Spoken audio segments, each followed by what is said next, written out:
آدھی رات کے دھند کے درمیان ایک خستہ حال حویلی کھڑی تھی۔ اس کی کھڑکیاں خالی آنکھوں کی طرح اس کی معلوم تاریخ کی سرگوشیاں گاؤں میں پھیل گئی۔ ایک چاندنی رات 6 دوست ہمت کر کے اندر داخل ہوئے۔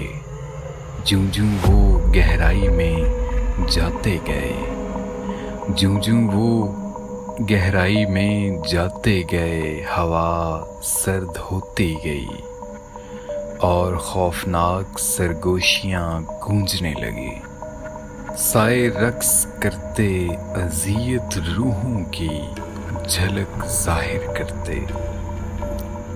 ایک مسلسل موجودگی نے ان کا تعاقب کیا، قدم خوف سے بھاری تھا کہ کر کے وہ اندھیرے میں غائب ہو گئے، صرف خوفناک خاموشی چھوڑ کر۔ صبح نے ایک لاوارث حویلی کی نقاب کشائی کی۔ مقامی لوگوں نے پھنسی ہوئی روحوں کو محسوس کرتے ہوئے اس سے گریز کیا۔